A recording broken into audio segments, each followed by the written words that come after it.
Greetings, it is I, the Count, and it's time to answer that fascinating question. What is the Sesame Street number of the day? Let's count the bats and find out. That's one. One bat. Two bats. Three fabulous flyers. Okay, so with that, hi and welcome to After the Hype. With me as always, Brian and John. Hi there, how you doing? Today we are joined by Almost Always Ryan. Hello. And Chris from last week. What's going on, folks? Almost Always Chewy backed out at the very last second.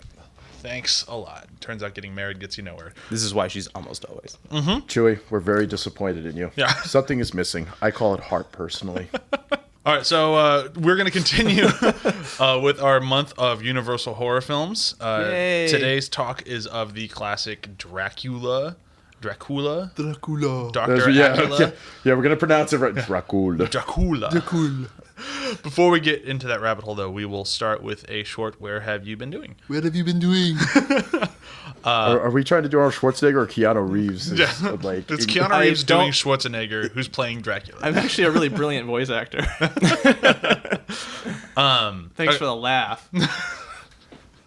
All right, I'll go first. So last night I was going to go see The Walk in IMAX, and then my wife got too busy to leave, so we stayed at home and we rented The Final Girls. Oh, nice. The very recent horror that, yeah. comedy thing that just came out. I don't remember who made it. It seems like a first-time director. Stars Malin Ackerman, Thomas Middlechurch.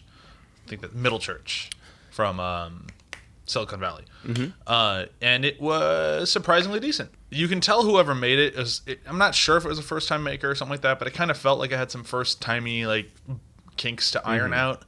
Like they kind of went a little too serious at times. Mm-hmm. Oh, okay. And they didn't really cash in on the slasher violence like I felt like they could have. Like it could have been way more like comedically violent, and they just didn't go that route at all. It's like you guys realize you can go over the top. Yeah, and it felt like This movie needs to go over the top. Well, there's parts where they nail it, and it's like way over the top, and it's crazy, and it's ridiculous, and it's fun. And then there's other parts where it's just like it's really kind of muted for some reason. And it felt almost like it was censored.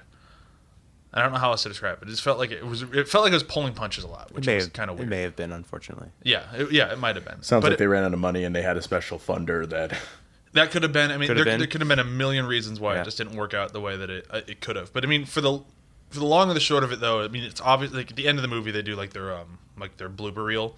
So it's obviously a lot of improv and that sort of stuff because I have a lot of really good improv people. So it's really funny. It was the guy from, I never know his name, but the guy from Workaholics. He's fantastic in it. Like it's a really funny movie that I'm kind of glad I didn't see in theaters. It's a really great one to watch at home. Mm-hmm. Okay, yeah. All right, that's it for me though. I'll go next. I recently downloaded, played, and beat the Trespasser DLC for Dragon Age Inquisition. Keep those spoilers to yourself. I will not mention anything spoilerific because That's a good way to say it. Keep the spoilers to yourself. I can really only say I played it because there are a lot of things that happen that I can't talk about if you haven't played it, but I want you guys to play it so I can actually talk about it because I have no one to talk about with it. And Reddit is bad at talking to about it because they get too deep into it. Yeah. They're like the fan is like who goes too far down to fan theory. And then I'm like, I just want to talk about how I enjoyed the choices I made and the choices that made me really sad that I should have realized, like things like that. But really fun, and it wraps up the story in a great way and gives you kind of a look to what's to come, which is just as exciting. But yeah, so I recommend it. Very good wrap up to the game. I'll go next. Talk about something we'll never do an episode on, but I talk about all the time. So this week, or last week, marked the official launch of the new fall Marvel comic line. Okay. All new, all different. Pumpkin spiced? Exactly the same Avengers. It's what came out. Secret Wars 6 came out, which is finally coming together. I think it's supposed to be done by now, but they added an issue or two, and they are pushing them like crazy. So we may not see the wrap-up of Secret Wars until next year. Jesus, however... I want to read it. I'm just waiting for it to end. Yeah. The books look really nice. The artwork is great. Jonathan Hickman is great. And I don't know how they decide which ones to do it with, but Marvel gives extra care to some books and gives them nice, thick covers and just makes them look way better and prints them on nicer paper, basically. Also, this week launched the Invincible Iron Man, which I guess is their flagship series for the fall because they gave it nice paper. it's I like the okay. new design. It's Brian Bendis doing Iron Man. The front page, or a couple pages, and it actually does a really nice rundown of Tony Stark's thought of his new design too. He's kind of like, okay, you guys, we're gonna stop doing this shit that scares people. Like the suit is coming out of my molecules, but here's a suit that's real, and I can control it with my mind still. And it's like, it's not exactly a reboot. They're keeping continuity. I don't know why they're starting with a number one all over again. Amazing Spider-Man came out again too, which they're taking a totally different direction with it. There's like all global Spider-Man now. He's basically Batman. Iron Man. And they poke fun of it. They're like, "Are you a poor man's Tony Stark now?" He's like, "No, I'm a totally different character. I'm Spider-Man now." So wait a second. Spider-Man is franchising his Spider. Yep, he actually has another costume with Prowler in it in New York City, and he's in Tokyo. They took that from DC Comics. Batman did the same thing 2 years ago. Batman Incorporated. Yeah. Absolutely. Fucking good. Well, on the other end of the spectrum, I recently rewatched Malcolm X and JFK. That's That's a very, much darker. Yeah. I'm not sure if it's the same spectrum even. Well, they came out in the 60s the same time as Spider-Man, so I guess you could consider that. But very interesting, rather intense films. Mm-hmm. And everything. If you're an editor, I highly recommend you watch JFK because that movie is a beast. Actually, they're both kind of beasts because they're both over 3.5 hours long. Oh. Malcolm X, man. I think that was the first movie I remember renting as a kid that had 2 VHSs in it. I just remember like the marketing for that movie, which is kind of like minimalist but brilliant. Where you would just walk into a theater and you would see a poster and it would just be X. Yeah. And this is before like all the superhero movies came out, so it was like, okay, so it's not X-Men. What is it? Yeah. Anyway, so yeah, I mean, other than that, it's actually been a fairly quiet week for me Until Battlefront came out.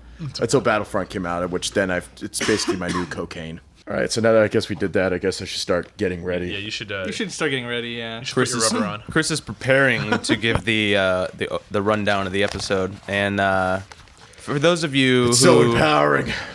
who listen but don't watch, make sure you check out our Facebook page because John has been filming all of the rundowns and puts up a video. You don't want to miss this one. Yeah, this is gonna be a good one. So for those of you who can't see, the reason why we're talking about this is that No, don't spoil it. Oh, okay. No spoilers. No spoilers. You'll have to watch the video. But before we make him do this, I'll run through the numbers because they're actually available on this movie. So the movie that we're doing today is actually going to be Bram Stoker's Dracula. We're going to talk a little bit about the one that actually won the voting in the last episode after we get done with all this stuff. Yes, but we had a public outcry on Yeah. Facebook for this one. Yeah, people exploded. Thanks a lot. Exploded all over this movie. Exploded everywhere. Oh. So this movie cost $40 million ish. You never know with Box Office Mojo. Every penny is on the screen. Yeah. Yep.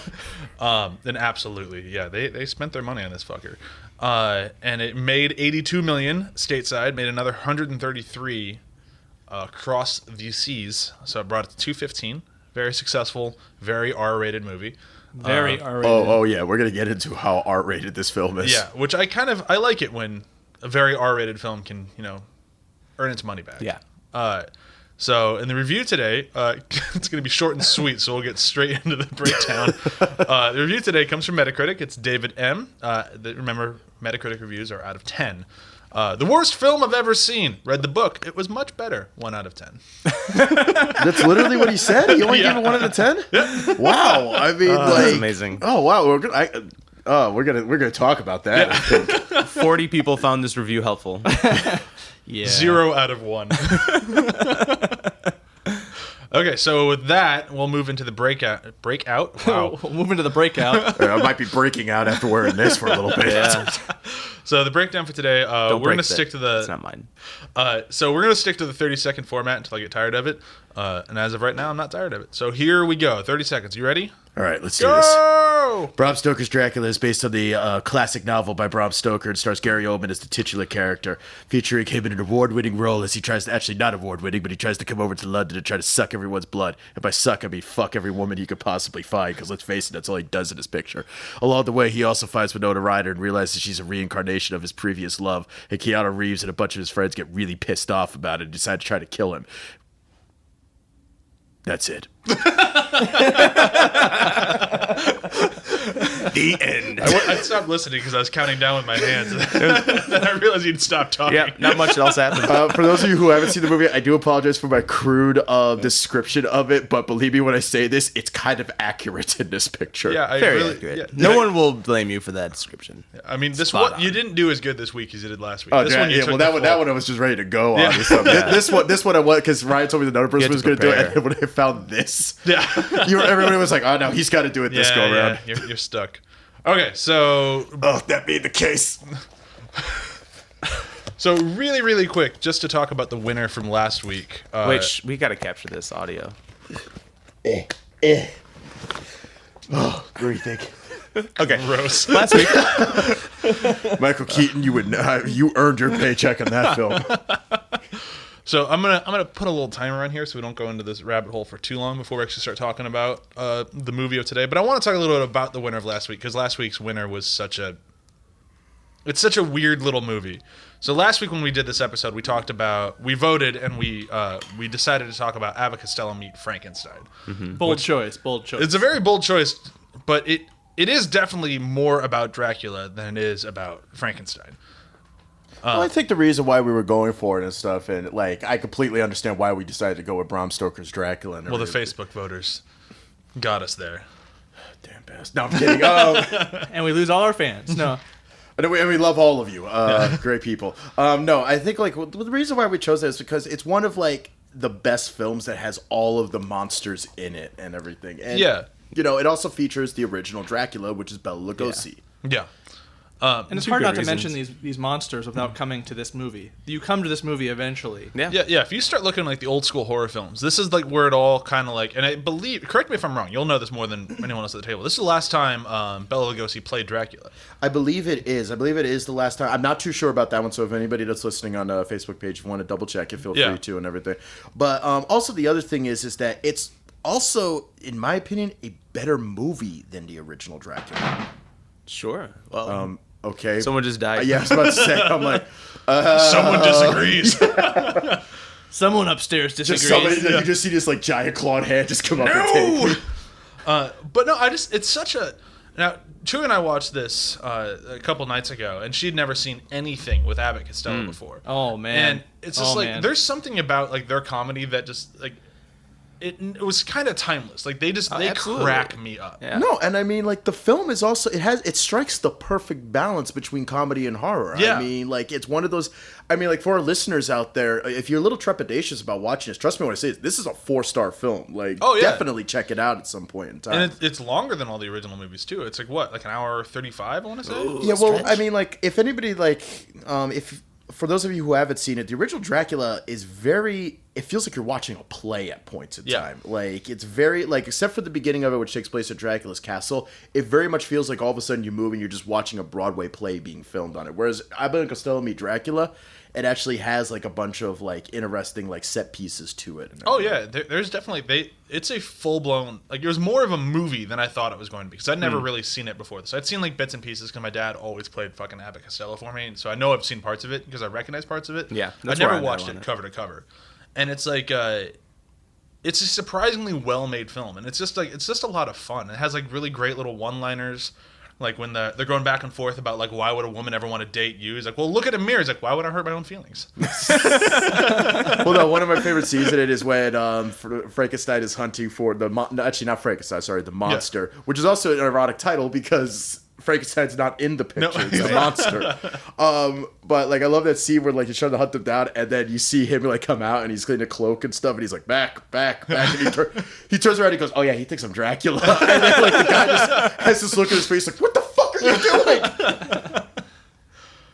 But yeah, so like that's why like we very easily could have done a full episode on this movie, which is more of a ringing endorsement that if you haven't seen it, I highly recommend that you actually like you can rent it on fucking any format. Like it was on the PS4, it was on we watched it on iTunes, like you can find it anywhere. And they did a really I don't remember when. I remember when they just recently remastered all the Abbott Costello stuff. I want to say it was probably like in the past 10 years. It's a really beautiful remaster if you can find it. Like it just looks clean, crisp, the audio is great. It's such a Great fun movie. It's just a great fun movie anybody can watch and have a good time with. Yeah, which I usually feel about mostly anything Abbott Costello Oh, yeah. do. Like they were so fucking good. And that was all too the heyday of just like, what if we did this and put this together, and then we're genuine about it. Yeah. There's not a sense of irony to Yeah. it. Yeah, It's very earnest, which wins respect, and But we only got 30 seconds left on this timer. Is there anything else we want to say about this thing, or do we just want to move into today's movie? I do love the ending of it when Vincent Price shows up at the end as the. I forgot about- Actually, no. I was about to say who he was, but actually, you know what? For those of you who haven't seen it, I'm not going to spoil it. You got to see the film to find out who he plays. It's like almost Some Like It Hot worth of like that last line in the movie is so fucking good. Yeah, it's a perfect ending to that picture. Yeah. Okay, so then we will move into today's movie, which we've already done the breakdown for. and we should thank the people who were listening, Yes. the fans on Facebook, for actually chiming in. Yes. That was nice because that helped decide the factor. We were kind of not sure if there would be any sort of feedback. Yeah. Because you hate to be like, all right, fan feedback, and then you get nothing but tumbleweeds. Right. Yeah. Thank you to everyone who voted. And Now you've set the bar. We're expecting a lot more. Yep. Bring a friend. Bring a friend. Yeah. So for today, Bram Stoker's Dracula, directed by the once great Francis Ford Coppola.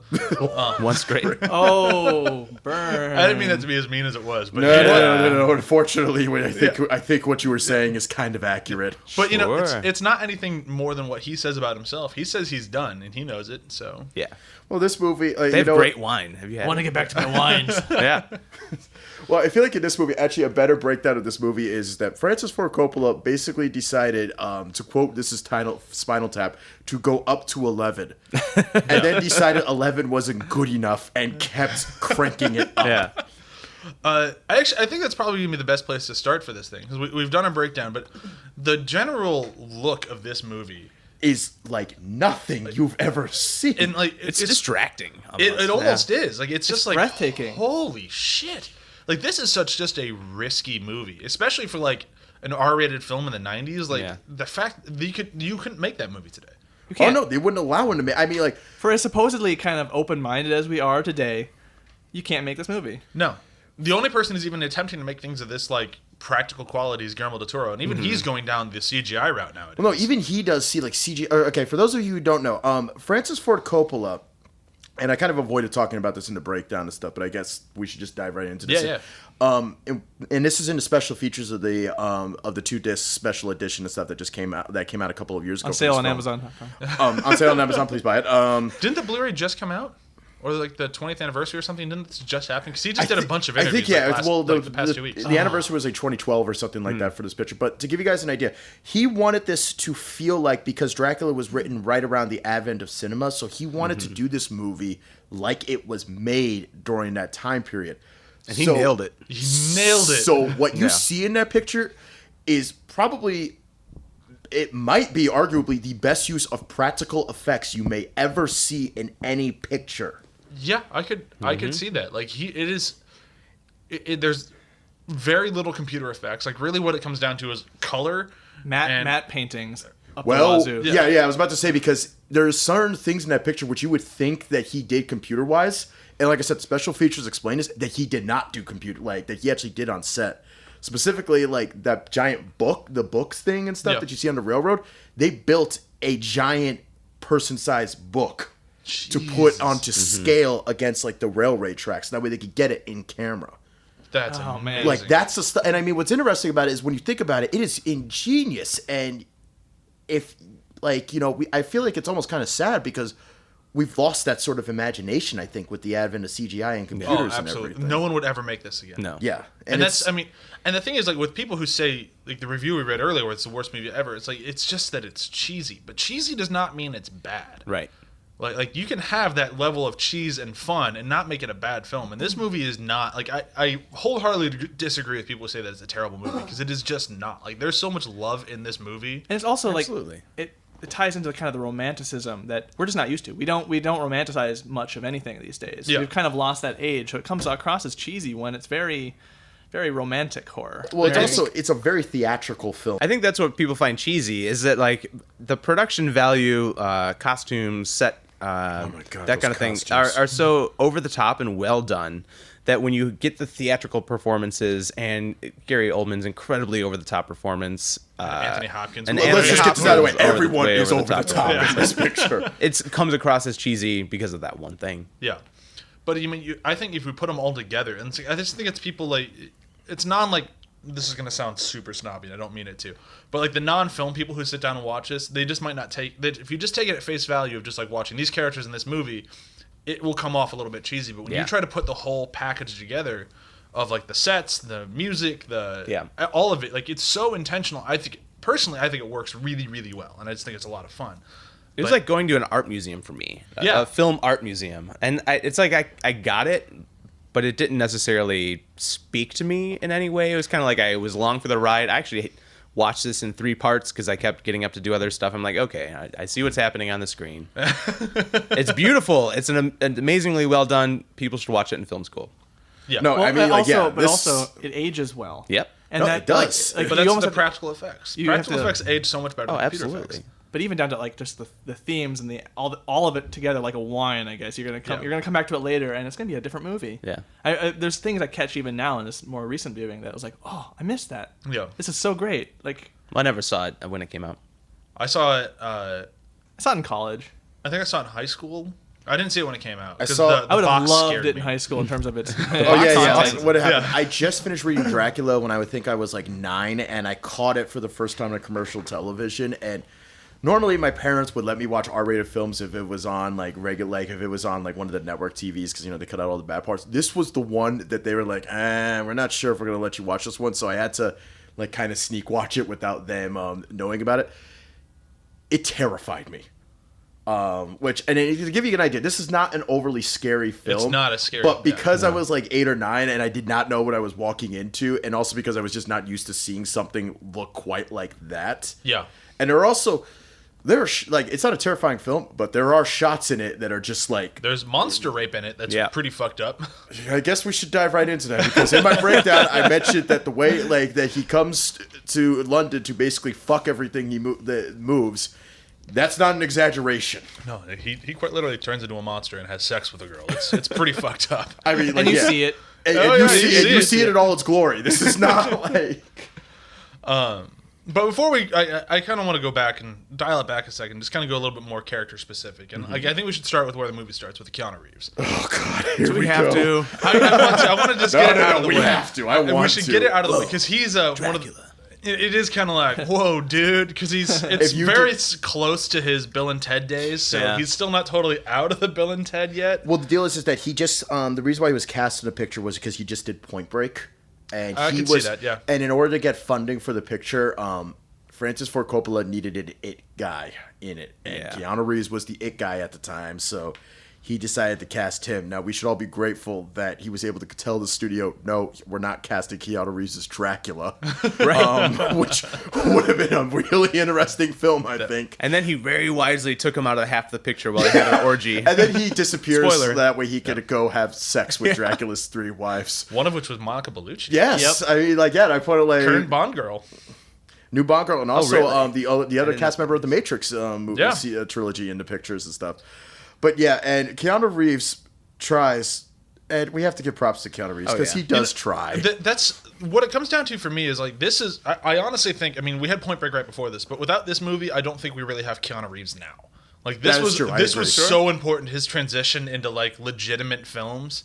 Because I don't think he's bad in it. He's the worst in the movie, but I don't mean that in a bad way at all. Because I'm usually very harsh on actors on this podcast. I mean, listen to all of our episodes. But I don't think he was bad in this movie. Oh, he was so out of his element. He was, and I think that's what it came down to. I think it was just like, you need to be over the top theatrical, and he's like, whoa, dude. That is not me. And that was how he delivered his lines. Yeah, the problem is that I think if they actually let him act in the style that he's used to acting, I actually think he would have come off much better in the picture. Like, I actually think that if he just, because he tries an English accent, and to say he fails is an understatement. But I think if Keanu Reeves were to come back now, I think he'd knock this role out of the park. Oh, yeah. I think he'd be fine now. I think this is just so young in his career that it's just like, I think, and when I look at this, I'm like, I can see how we get Keanu Reeves now. But like, for the moments that he was in it, I think that he served his purpose well, and I think he did a good job with, especially with trying, because he was really trying to stretch his limits, and he was out of his element. He was young for the movie.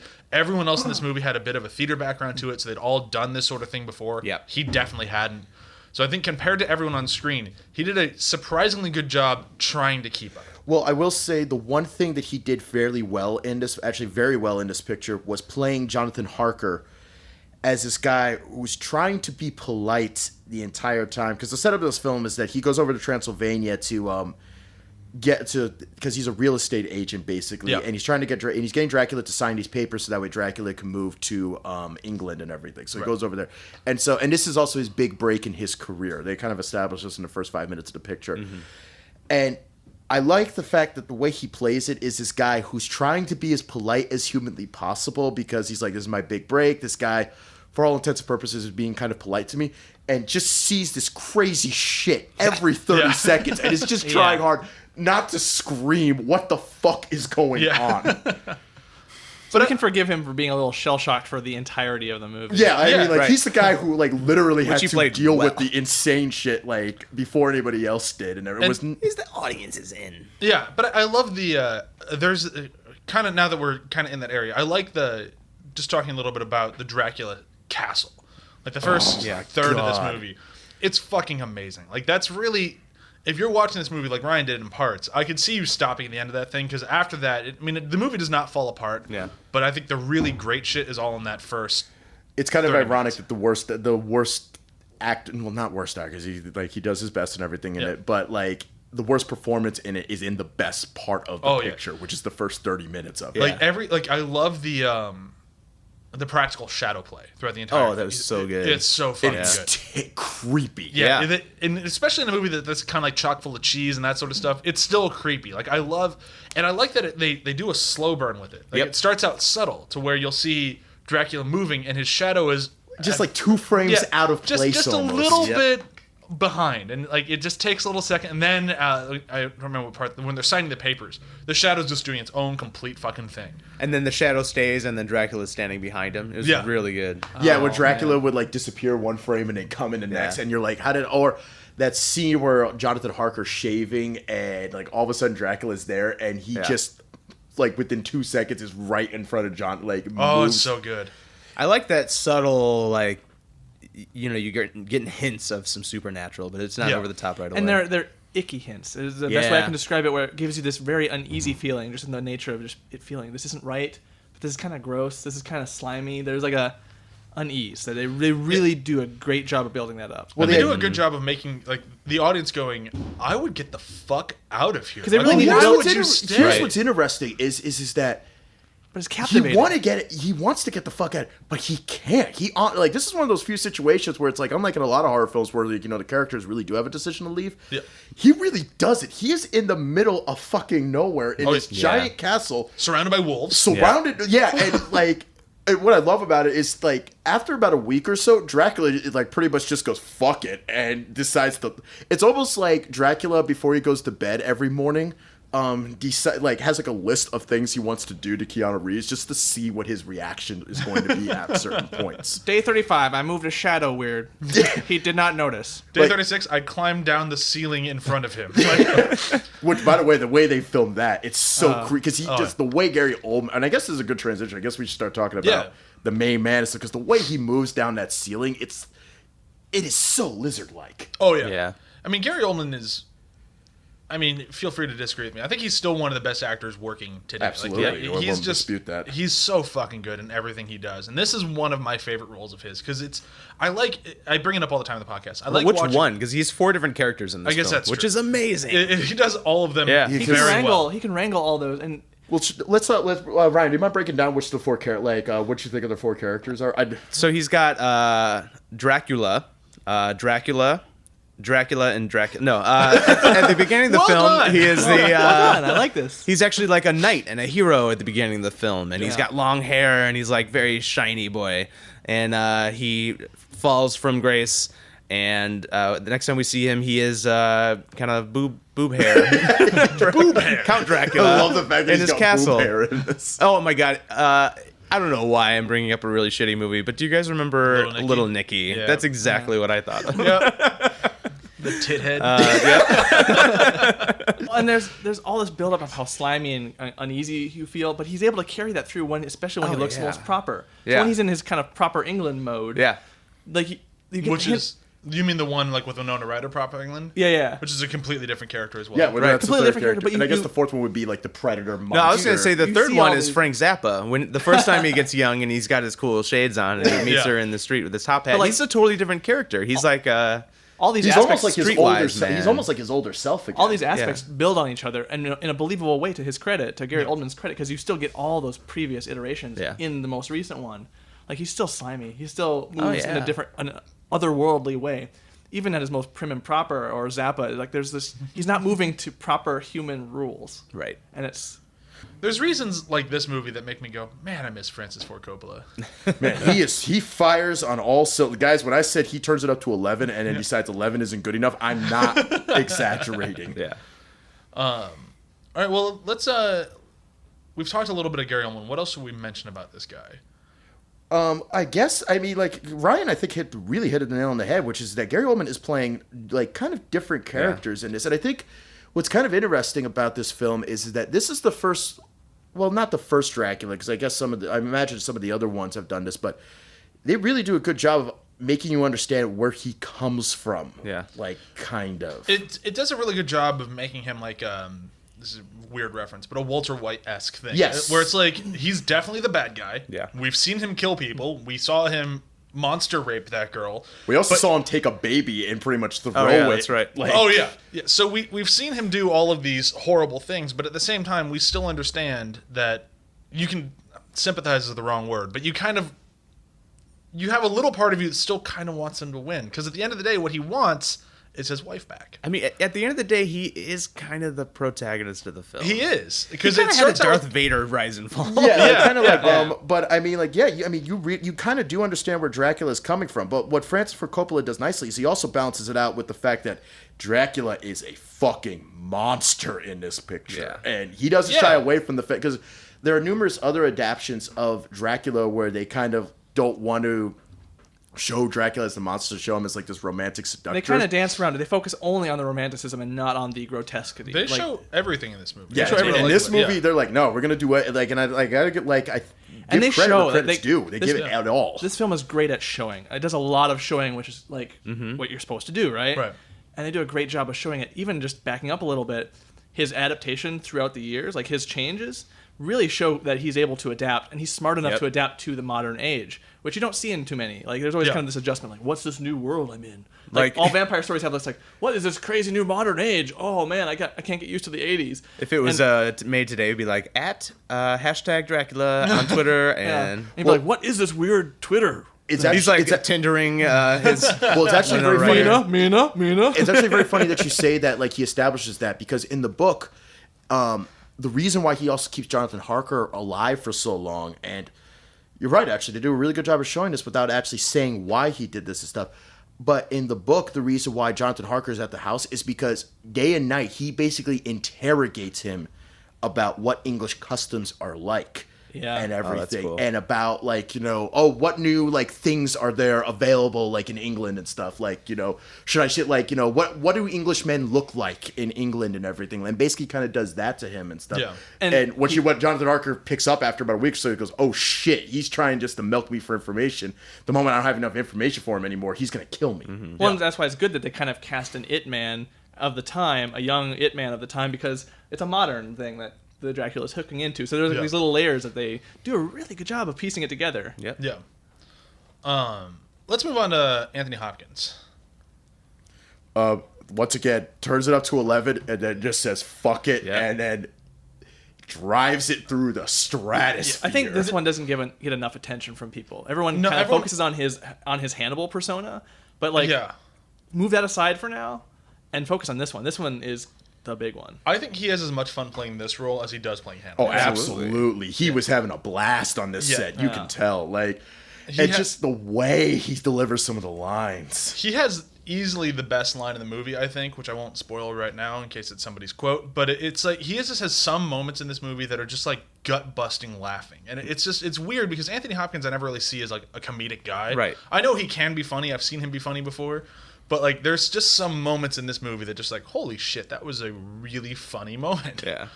And he played, for those of you who don't know, he plays Van Helsing in this, which is the guy they bring in when shit starts going crazy. They're like, well, we know crazy guy. Well, we know a Bring in guy Van who knows Helsing. crazy things and stuff, and then he shows up, and then literally, what's funny is that his what is it? His, I guess you could call it, goddamn, his protege is the one who brings him in and stuff, who's also a little bit on the crazy side, because you find out for no particular reason in the picture that he's a morphine addict. Right, yeah. And then, because basically what happens is, like, he's like, oh shit, something's going down and stuff. Oh, let me get Van Helsing in because he knows about crazy diseases. Right. And then he shows up, and then it's kind of funny because when he shows up, the other two guys who are at this mansion with his protege kind of give him a look, just go, you said he was into crazy diseases. You Right. did not say he was actually insane. Because that's how Anthony Hopkins plays it. He plays him like he's like batshit nuts. Yeah. Yeah, And but I think that's really one of the charms of the movie, is the crazier he is, The more sense he makes. Yeah, the more sense he makes and the more entertained I am. It's one of those things, if they had if Francis Ford Coppola had been, say, a dumb director and tried to rein in these performances, like, hey guys, you might be going a little too far, he would have just ruined the movie. Yeah. By letting these two guys just fucking run with it, it brings this movie to, like how you keep saying, like, to a whole nother level. That just makes it like that much more fun to watch.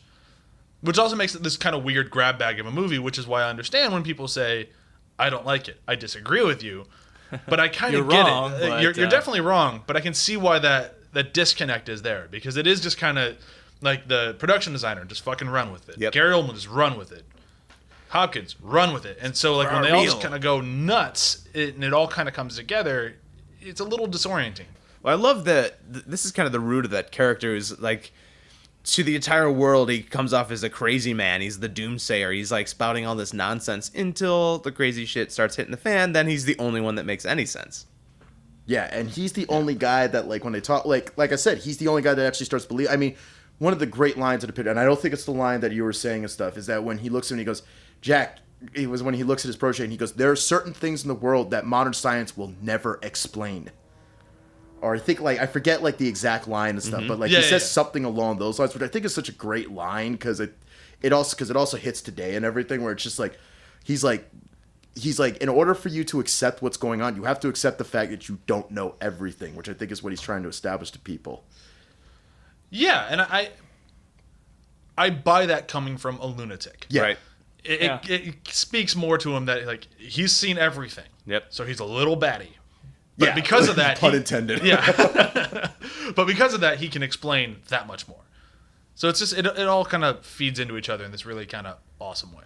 Now, I gotta bring this performance up because I just love that they did this. So Francis Ford Coppola, because he was so much about wanting to do this like the film would have been done if it was made when the book came out, also decided that another performance should be taken in a way where if it came at that time period, this is what he would sound like. And I am talking about Billy Campbell as Quincy in this, who has the most exaggerated Texas accent you could ever possibly imagine. According to the making of stuff, they told him, don't play this part like you're actually from Texas.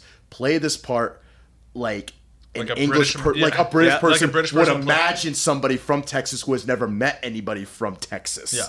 And he nails it. And he nails it because, oh my God. Yeah. But well, it's actually kind of funny to kind of tie into that, how just in all this, the craziness kind of permeates through everyone. Everyone, except for maybe Jonathan Harker, has their element of crazy that's just out there. And the movie is very subtle about it in some cases, but then you have these weird the bro squad, as you call them. Like, they're hilarious, but they're so out over the top, as well as Van Helsing, and they're all playing against each other. I believe the proper term for them is torch mob. Torch mob. Torch Club. Torch Club. They become their very own. Yes, folks, Torch Club does make an appearance in this. Torch Club is very diverse. We now have a Texan. I feel like we're going to be talking a lot about Torch Club this month.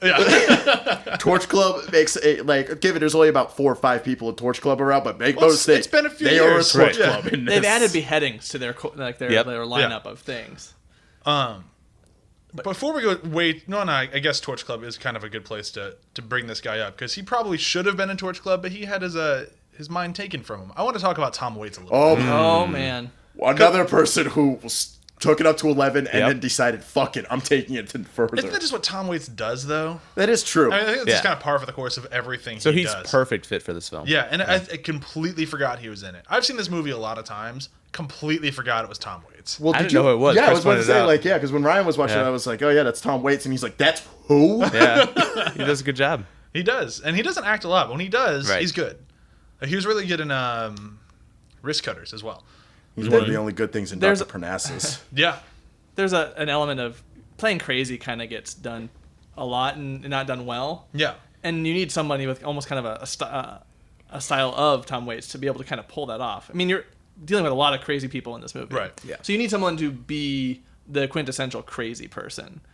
And I think his style works for it. It's Oh, I'm sorry. No, like he lost it. And there's an edge of madness, and this is where Too Far is in this movie. Yeah, and I haven't read the book since I was in high school. Is Renfield in the book more than he's in the movie? 'Cause No, he's in the jail cell the whole. He's in pretty much like Renfield's part in the movie is pretty much identical to what it is in the book. Okay. Now, given I haven't read the book in a It's long a very time. straight adaptation of what Renfield was in the book. See, Yeah, I like- couldn't remember because I've seen Dracula and Loving It so many times. So I'm used to Renfield being in the whole movie. Right. That Oh kind god, of I love the scene in Dracula Dead and Loving It where like Renfield runs into the three brides and Yeah. he has the reaction that I'm sure everybody thought what it actually the reaction would be of like Keanu Reeves' character was in this, which is fuck yeah, they're turning me into a vampire. This rocks. But no, what I like about Tom Waits' performance, and it's very subtle, is that he is playing a guy who is trying to, I think, pull himself back from the brink of insanity. Yeah. And can't do it. Because I don't know if you notice it, but every single time he interacts with the characters, he's on the cusp of warning them about what's coming or what's happening. He wants to. Yeah. And he almost, and he's like, and it's very subtle and it's brilliant the way that he plays it, where he's like, he wants to. And then at the last second, the insanity takes hold, or Dracula. And that's the other thing, is that you don't know if it's actually insanity or if it's Dracula dancing him around like a puppet at certain Yeah. Well, points. if I remember right in the book, they established that he's basically in Dracula's thrall kind of the whole time trying to get away from it. Very much a drug allegory. Yeah. Like just an addiction personality sort of thing. Because he's really happy when Dracula comes back and gives him that release. So there's like this weird relationship that's very interesting that is kind of the heart of what makes that crazy viable. Is that like you get that Dracula would do this. That really, that gray mark on Keanu Reeves' face after escaping all that, he was lucky. Yeah. Like Renfield lost it. I know where the bastard sleeps. All-time great lines. Well, I think we're getting to a point now where we should probably just talk about the ladies of the film. Absolutely. We should start man. with Lucy. Poor Lucy. Poor Lucy. And You're talking about the Oh, actress or the man. character? You know what? Kind of Another both. you want to know? There's another reason why this movie would not be made the way it is now, and this is actually for good reason. Is because this movie is kind of misogynistic at points. Oh yeah. kind of is putting it very lightly. Yeah. All right, fuck it. We're gonna go all the way. Yeah. Yeah, you're absolutely right. I was trying to yeah. be polite when I said Yeah. that. Yeah, this movie, especially to the character of Lucy. Yeah. Now the thing is, if they're following the book and how movies would have been made at the times, it makes sense. Like I'm not saying it's okay, but it kind of makes, if this is what they're trying to do, this is how it would have been done. Not that makes it okay, but whatever. Well, But also, to its credit, it spends time dealing with the aftermath, which modern movies can't. We don't Yeah. do that. We don't deal with emotional trauma very well Right. in our movies. So then the fact that they deal with kind of the trauma of it, the emotional trauma, kind of helps. Yeah. It helps kind of cushion that a little bit from something that's really, really terrible. Now I haven't seen this actress in much else. The girl who plays Lucy. I mean, correct me if I'm wrong, but I don't think I've seen her really in anything. She what is? Because I actually IMDb'd her, and she seems like huge surprise in this picture. I think she is primarily a stage actress. Yeah, I can see that. I mean, like, let's get this out of the way. She's quite good in her part in this picture, especially when she finally turns. I think that scene where she's in like the monastery or the Oh, she comes down holding when the she baby. comes down holding the baby, she is freaky in Yeah. that. And she does a great job with that.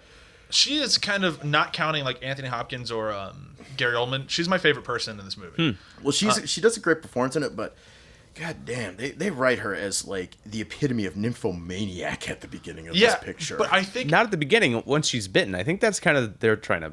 well, no, because in the drive that home, beginning of the right? movie, she keeps talking about how she can't find a man, and then you find out she can't find a man because she's fucking right. everyone. because she's well, here's the She's weird a thing. floozy. Here's Yeah. the weird thing is that I'm calling it out right now. I don't think she's actually fucking them. She's just No, playing yeah, them yeah, right. yeah. She's Yeah. playing them like they have this great scene in this picture, a party scene in it.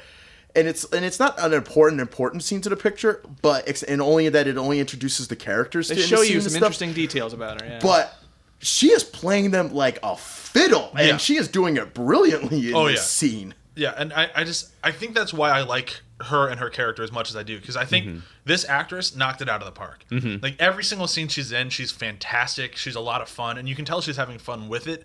And I love that her character is that one who's just like, I can't figure anything out in my life because everything's just up in the air. And then you find out she's the one throwing it all up in the air, and she's having a great time with it. Let's see where it lands. Oh, But okay. but it feels like she's just kind of playing everyone, even her best friend. It kind of feels like she's pretending to be the good girl who just needs somebody. But you find out no, she doesn't give a fuck about anything. Yeah, She's and just for you to know, this is something that Francis Ford Coppola or the writers added to this movie. This is not in the book. In the Right. book, she's pretty much like Lucy in the no, not Lucy, Mina in the book. Right. Like they're very much closer in the book, which also makes sense when she's finally seduced by Dracula in wolf mode. Holy shit! yeah, she has a bad couple of days. She. Well, also what I like. Would you say they're a rough couple of... Okay, I'm sorry. I'm gonna leave now. Bye. What took me out of this scene more than anything is as I was like, wait, I didn't know Dracula could turn into a wolf too. Like I need a good 15-minute rundown from Anthony Hopkins in the beginning of this film about exactly what Dracula can do and what he can't do, and can he be out during the day? Does he sparkle? Yes, he actually. Okay, I guess it's, like I'll Well, talk that's about the thing this is that for- there's a lot, like, if you're only coming at this from the present day backward, it seems very weird because you're getting the beginnings, the foundations, the distillations of everything that's been spread out Right, from I it. know. Which is very weird. Like, the wolf form really threw me off the first time. I was like, wait a minute. But in the book, he can turn into a wolf, Yeah. and he does walk in sunlight in the book. The idea behind it and stuff, and they do this very like. He does. He has a line in the movie that explains it. Yeah, they Well, what it is explain that with line he's that dialogue. he has to get his powers back, which like because the next scene that you see, like after he takes Lucy, for lack of a better term, It's almost worse. Takes her to the able- cemetery on a hot date. he's able to like I guess because like the idea behind it is that he's now powerful enough where he can walk in sunlight again. Yeah. And everything. So he has his God, there's just no easy way to talk about No, that. there really at all. isn't. Like, It's a very fucked up Wait, scene. let's just do it the Dracula way. He sucks her blood. Yeah, there well, he you go. does suck her blood. He and does. everything. I mean, he does do that. But I will say, I do like the shot afterwards where Lucy's on like that slab and everything, and Mina finds her. He takes her away, and then they do that kind of sweep away shot because it's so creepy the way they do it. They take her away, and then all of a sudden the camera just lifts up a little bit, and you see that Dracula is still in the garden in wolf form. Oh yeah. And he is just like feral. Yeah. It's like it's crazy the way he looks in this. Well, and back to the previous comment earlier in the episode, where we were saying it was like, as a young kid, these images are very shocking. Yeah, and I saw this And as a that's kid. that's the source of the scary. Not a It's not kid's like, movie. ooh, I'm scared. It's more like, these are startling images. This is especially- sharp, harsh imagery that is Yeah. also beautiful, which is you can't process at young ages. And even now, you're just like, oh. But all the way, so Lucy, all the way through her transition, when she's finally a vampire, I like her even more. Yeah. She's terrifying as Yeah. a vampire. Even though it's only one scene, It's only one scene. She gets- Terrifying. You She realize gets- that Dracula chose well. Yep. He did. Like, He just wasn't there to defend his creation, which is Yeah. drop the ball, Dracula. He didn't care. It just He speaks was to his upset when character. she died. Yeah, he was. Yeah, sort of. All right, well, let's move on to the lady of the picture, who's usually not my favorite actress. I don't think she's bad by any means, but she's usually she not. But Killed it though. she's so good in this. Yeah. Which is funny because her Oh, Winona and, Ryder is who we're talking her about. and Yes, Gary they- Oldman hated each other on this film. Really? Really? You wouldn't be able to tell because that No. chemistry was smoldering. Yeah, That- they that's- hated each other on this picture. That's very surprising to hear. Yeah, they That did actually not improves the like, movie in my They mind. did not like each other under production and everything. It Like, really makes me like her a little bit more. Yeah.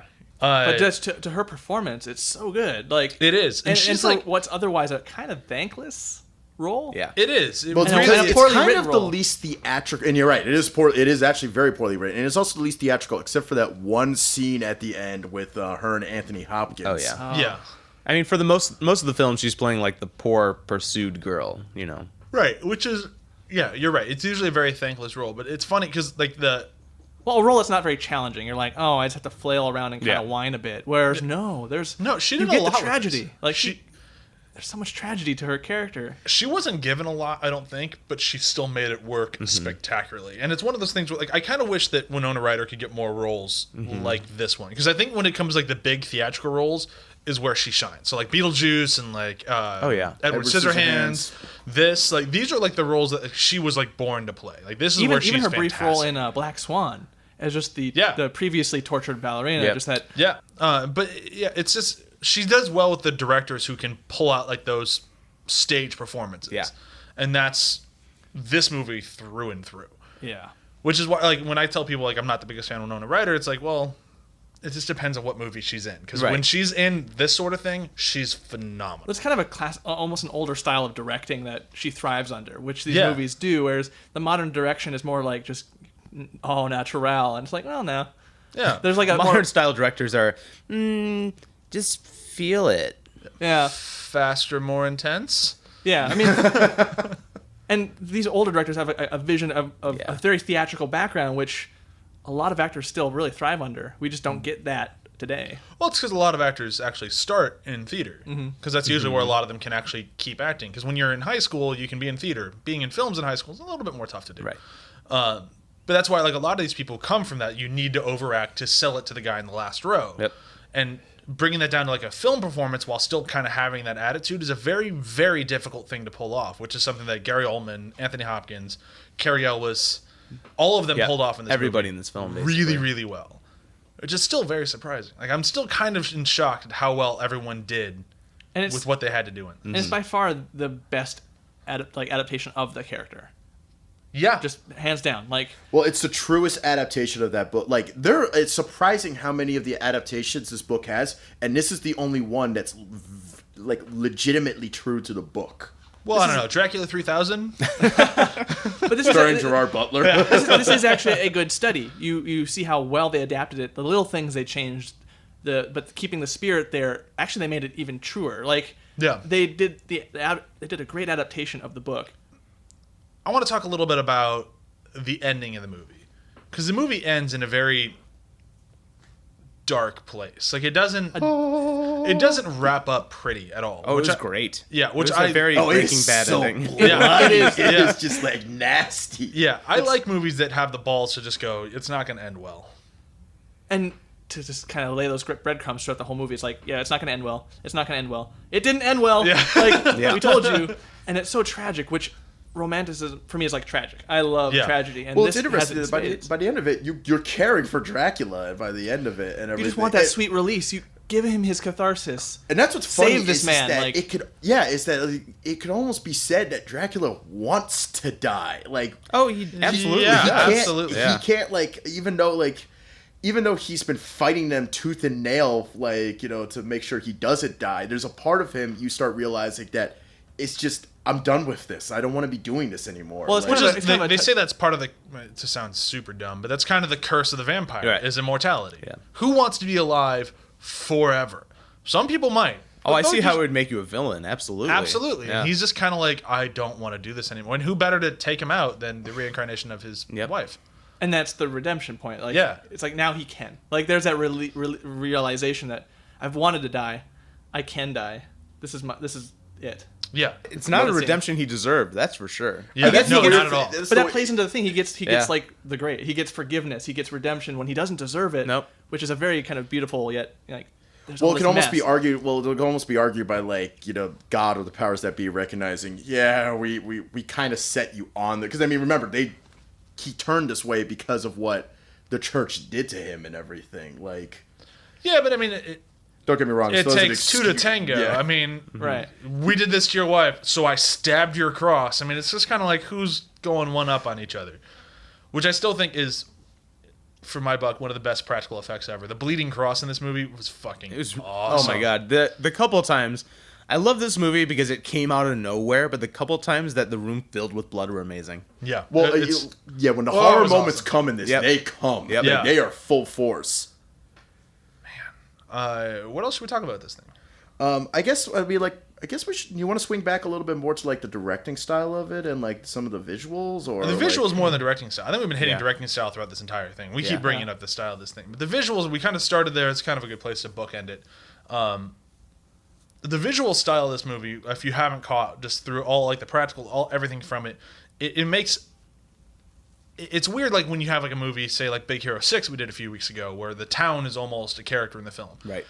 it's weird that this movie, it's not like the town or the towns are a character in the film. It's almost like the look of the film is almost, it's not a character, but it brings so much to it that the film could not work made any other way. Yep. Yeah. But like a CGI set wouldn't work. Like it wouldn't work if it was just like a somewhat muted set, or if they went for actual locations instead of building their own locations. Right. And those locations, the design, all that sears into your brain in a way unlike any other. You're just like, you remember seeing like that foreboding castle, that pathway that the chase happens on, leading to the castle in the distance, the cloud, like everything is so vivid. Yeah. Yeah. Like I'm excited to actually go to get this on Blu-ray one day and watch this just because of. And it's like everything from like God, I don't remember who's looking out the train window when you see Dracula's eyes in the clouds. It's like it's all just so. And they also did that Keanu on Reeves. set. What they did was they filmed his eyes beforehand, and they literally projected it on the set so that way they could get it like. That's the thing. A lot of people don't realize is that when I say like he did a lot of practical effects, it's not like he filmed it separately from the actors. He tried to get as much as he can on the set itself in the actual scene. And there's so many simple techniques that he uses in this that, like, once again, I think we've forgotten about in like our modern day. Like, for instance, the scene with Lucy when she's a vampire and they're confronting her in the mausoleum. Yeah. You know when like Anthony Hopkins is holding the cross to her and she's going into the coffin?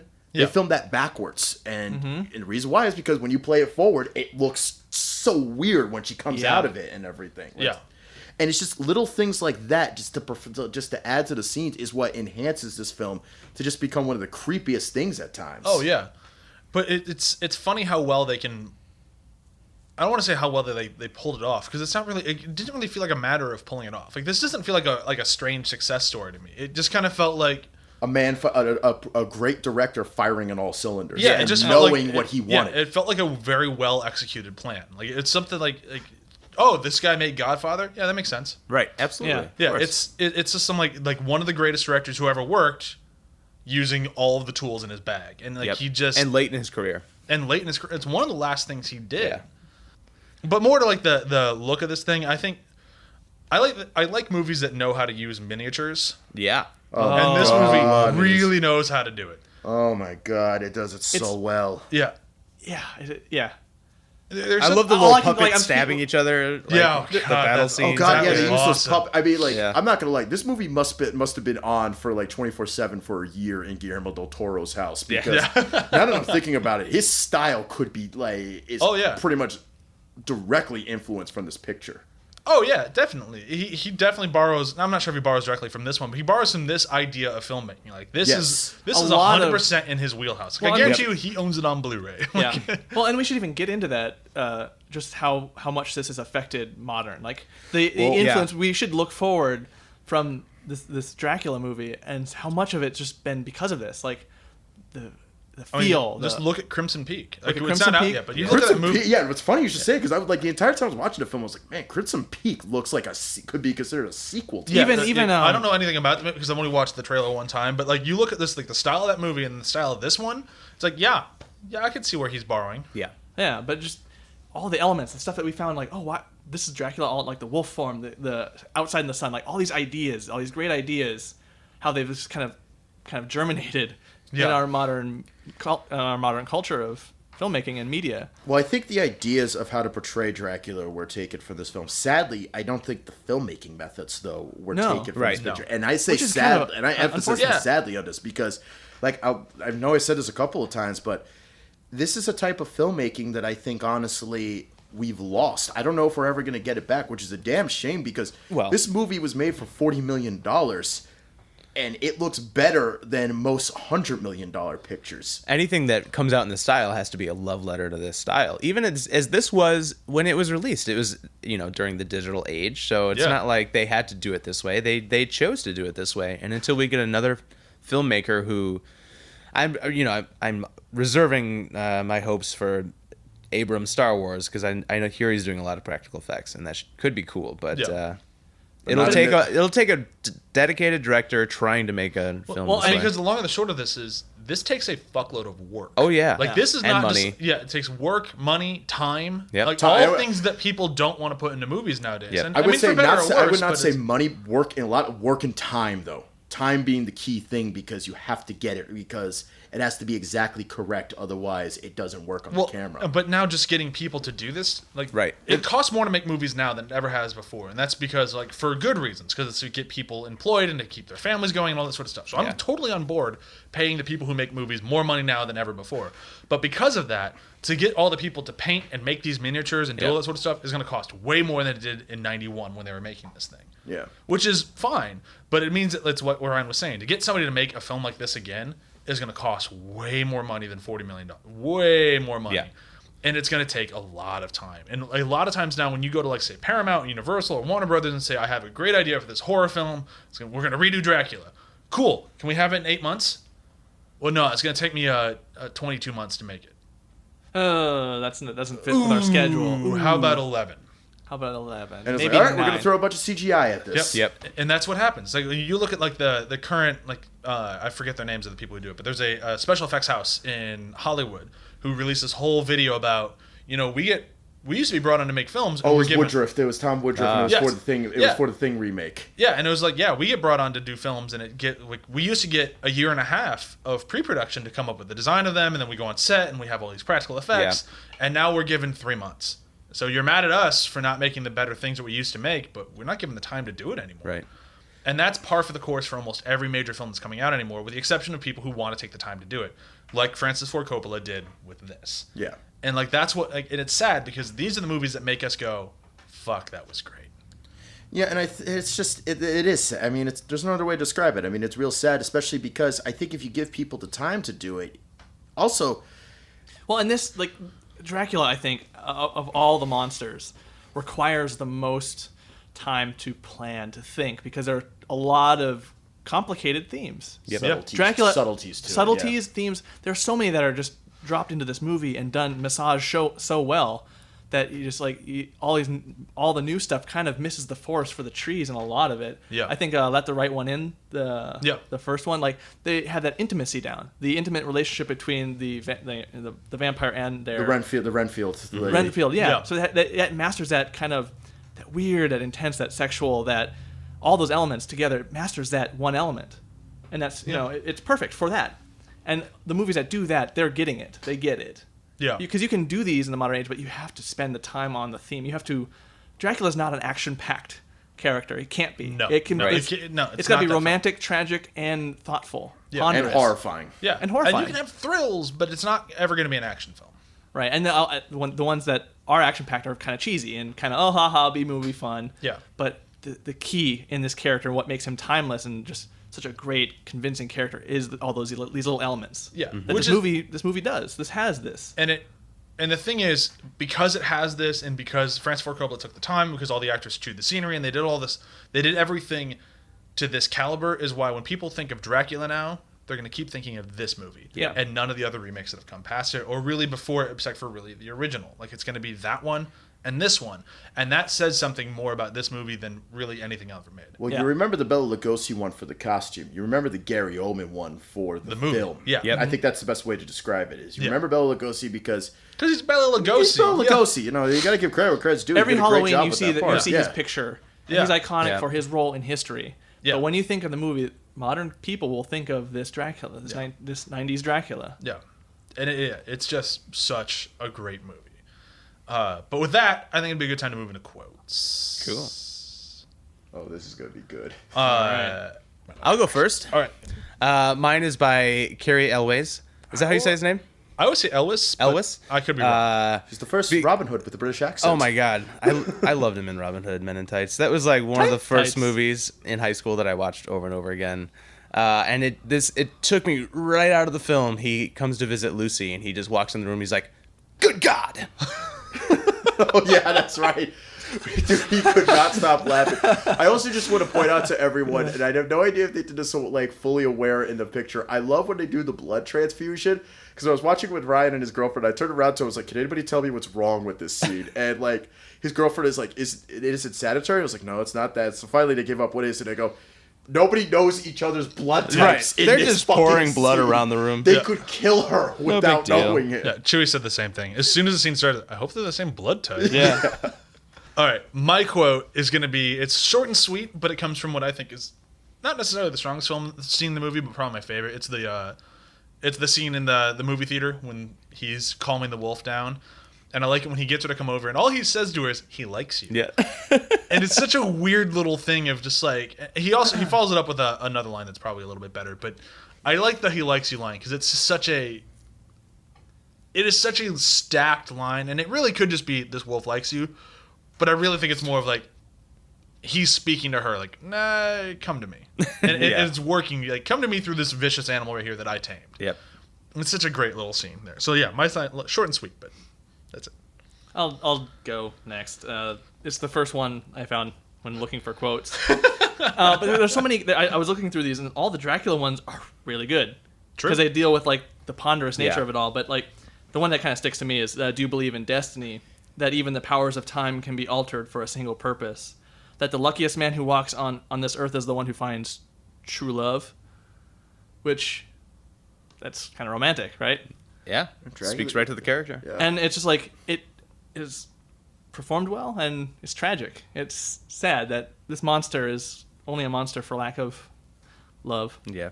I'm a big old softie. So that's two in a row. All the monsters wanted was love. But again, to those themes. Rose. All right, sorry. It's I could go on forever about the tragedy and how great it is. Okay, my line, and I got to set this up for a little bit. So this is right after they killed Lucy, and Van Helsing is having dinner with Keanu Reeves and Winona Ryder, and Winona Ryder just looks at like Van Helsing and she goes, "Doctor, what did Lucy die in pain?" And like Anthony Hopkins is just like enraptured with his food, and he's just like eating and everything, and it's almost kind of like, and then she's like, "Doctor, tell me," and he goes, "Yeah, it was like, I can't do his accent." He goes, "Yeah, it was extremely painful. We put a stake through her heart, and we chopped off her head and stuffed it with garlic." And he says it so matter of factly to her, and then he just goes back to eating his food. And then they do this great comedic, like hysterical, like macabre, funny scene where they cut to after they kill her, and you see her head on the fucking pedestal, and they all have this look on their faces where they're just like, "We've been through some serious shit just now." Like just the look on her, and they're passing around a flask, like, and they're all just like, "Fuck." So review system for today is just gonna be, I think it's gonna be nice and easy. Vampire movies that do not have Dracula in them. Cool. So no Dracula whatsoever. So for everyone who's about to jump on Blade 3, remember, Dracula was in Blade 3. Oh, no! Blade 2, however. Blade 2 is on the table. No, all right, I'm going to go first, though, although I don't know why, because I don't think anyone's going to pick mine, but that's fine. I'm going for the Korean vampire film, Thirst. Oh, nice. I still have not seen that. I need to. It is one of my favorite movies. It's pretty great. Ever made. It has that romanticism. It has that tragedy. Just the nature of humanity sort of thing. It's so good. It is my second favorite vampire movie, but it is one of my favorite films ever made. So I don't know how my lists work in my head, but somehow that's how it comes out of my mouth. Well, and talk about a movie that gets it, right? It gets the right things about the genre, the character, the vampire mythos. Yeah, this movie, it understands that. It understands the pain of being a vampire if you don't want to kill somebody.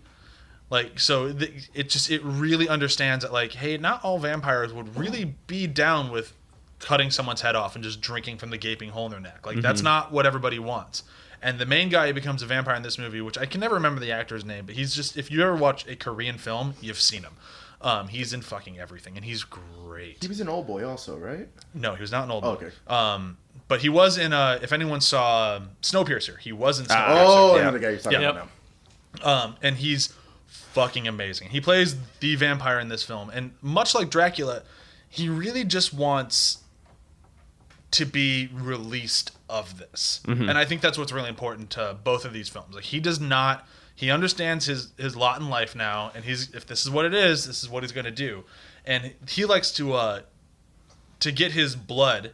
He goes to patients who are getting blood transfers, and he just kind of takes the needle out and he just drinks the blood straight from the bag and then puts it back in. So they don't get a full blood transfer, but he gets to whet his appetite a little bit, which I think is kind of a fun thing. And then it's not until later when another vampire shows up that things get really off the rails and just go fucking nuts.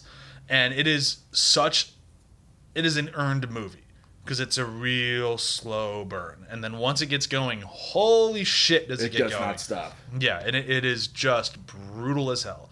but it's a wonderful love story between these two people who should not be in love, and they are not in love, but they are in love, and it is everything in this movie just works so well, and it's all reliant on each other. Like the performances are reliant on the atmosphere, which is reliant on the script, much like Bram Stoker's Dracula, which is reliant on everything. If you've never seen Thirst, you are missing out. I'll go next, and I actually mentioned it, which is I really like the way they handled the relationship between the vampire and the Renfield type, which was Let the Right One In. Oh, such a classic film. And it's just the shot that just remains etched in my mind to this day is just the last shot where she saves him, or she pulls him out of the water, and they just look in each other's eyes, and that's it. You see the eyes, and you see that she smiles, but we're just looking at the eyes. There's like a really nice moment, a really nice subdued moment after a very horrific scene that you don't get to see. You're just, I don't know. It just encapsulates it so well, and I think the romanticism of it, just the tragedy, the intimate relationship that those two characters have. I'm gonna go with a TV show because vampires really aren't my forte, and I haven't seen a ton of vampire movies. So obviously, Bram Stoker's Dracula can be compared really easily to the TV show True Blood because they both have vampires and a lot of nudity. Yeah. And that's as far as the comparisons go. And that's the end. I don't know. I would say that there are times in that show where it gets it right. You know, it's very up and down. Yeah. Yeah, it's seasons 1 through 3. Yeah. Sure. Yeah. There were more? Yeah. I forgot. And now for the weather. yeah. Love that. It don't rain. I am going to be picking a very obscure one, and I'm pretty sure I'm the only person on this podcast that has seen it. I might be the only person who has seen it based on anybody who's listening to this. And Hipster stuff. alert. It's not a hipster film, but it's awesome. The movie is called Innocent Blood, and it's directed by John Landis, who did An American Werewolf in London. And it's a horror comedy in that vein, but I actually think it's funnier than that. And what it's about is this vampire who accidentally infects a mob boss, and he winds up infecting his guys, and so she has to go around and start cleaning up like this mob infested, like this vampire mob and everything. She doesn't want to deal with it, and she teams up with the police detectives to do it. And the mob boss that she bites is played by Robert Loggia. Okay. And his consigliere, who he also bites and becomes a vampire, is played by Don Rickles. That sounds amazing. And, wow. So it's a vampire Don Rickles is in this picture. Let that sink in your head. Yeah, I'll watch that. Okay. And this movie, and let me be quite clear, this is not a serious horror movie. This movie this movie has some funny ass scenes in it. So now we come to the voting for next week, which we'll start the ball rolling. But then, of course, as the listener, we need you to go onto our Facebook page, search After the Hype if you've never been to our Facebook page, and vote. And we will all repost it, so if you're friends with any of us on there, your votes on our pages also count. Yep. So get out there and vote. So today... so it can change in a heartbeat, because we were going to originally do the Frankenstein but remember and that Costello. So. all votes on Facebook from people not in this episode count for 2. Aha. All votes here only count for 1. So... this could change, and probably will change, as long as you get online and vote. You can decide our fate. Yes, you can decide what movie you watch. So if you really want us to watch a very shitty movie, you have that power. Yep. So today we're voting on Wolfman. Now, Chris mentioned earlier, and I like this rule. So Wolfman is going to be any werewolf movie where the werewolf walks on 2 legs. Where he is a wolf man, not a man who turned into a wolf. Fair enough. Yep. Does that make sense? And that fits. Yeah. Because then we have choices now. Yeah. So it is really, it broadens the spectrum a little bit, but it also means that we can't do like Werewolf in London, which is too bad because American Werewolf in London is fucking great. But watch it. Fucking great. I'll go first and I'll throw mine out there on the table. I was going to do the remake with Benicio del Toro, but no one's ever going to fucking vote for that. So I'm going to start out with Michael J. Fox and Teen Wolf. Ooh, Teen Wolf. Okay, yeah. Teen Wolf. I'm going to counter that with Jack Nicholson's Wolf. Okay. God, I love that movie too. It's so awful, but I love that movie. I actually haven't seen it. I would like a good reason to watch it. Oh, it's so bad. It is a very boring forward to picture. it. That's I don't think it's what boring at all. I love it. I just love Jack Nicholson though. Yeah, me James too. Spader is in it. Oh, perfect. You mean Ultron? Yes. Oh, man. Oh, now we have to vote for it. Yeah. He was in Ultron. Yeah. I'll take a before we recorded, Chris had a suggestion. I'll take Dog Soldier. Yes. Because I've been meaning to see that one for a while, actually, and now this gives me an excuse. There we go. And since you took Dog Soldier, I'm going to pick the Howling, which is the other werewolf movie that came out the same year as American Werewolf in London. Cool. And arguably, most people say it has a better transformation scene than American Werewolf in London. I disagree because I love American Werewolf in London, but that's a very orange apples and oranges argument. Is. Yeah. Okay, so now to vote here, remember you can't vote for your own thing. I'm definitely going for Jack Nicholson. So my vote is for Jack Nicholson's Howling. I'm gonna go for Chris's. What was your choice again? Sorry. Teen Wolf. Ooh, difficult. I gotta go with Dog Soldiers. Okay. But Teen Wolf is such a close second. Everything but Teen Wolf has a vote for one. I gotta do Teen Wolf, I think. So everything has we one. have a stalemate. I think we just totally leave it to the internet. So yeah, so everything right now is basically zeroed out. Yep. Please, people have to vote. Otherwise, we have to do a battle on these 4 movies. Which, if you make me watch 4 movies, Brian hates it. Oh, I'm gonna be so annoyed. I have so much to do this week. You can also vote for a battle. I didn't hear that. Please don't vote for Benicio. Please, God, no. But yeah, so that's where we're at now. People have to vote. Which, granted, all it really needs is one person to vote, and we'll have a winner. But we'd like more. Come on. Yeah. You came out in space for the last one. Yeah. There's no reason why you can't now. Yeah, I believe in you. So with that, thank you to Chris for coming back. A pleasure to come back. Thank you to almost always Ryan. As almost always. And John, who will eventually here start having plugs at the end of every episode, I'm assuming, right? Hopefully. Yeah. Hopefully. It's sounding like you're going to start having to plug shit at the end of every episode, which is going to be exciting. Once I can figure out SAG stuff. Yay! We're getting there, right? Yeah. Okay, so bye. Bye. Trying to shake off the pain from the lessons I've learned. And if I see Van Helsing, I swear to the Lord I will slay him. Ha ha ha ha! He'd take it from me, but I swear I won't let it be so. Ha ha ha ha! Blood will run down his face when he is decapitated. Ah! His head on my mantle is how I will let this world know how much I love you.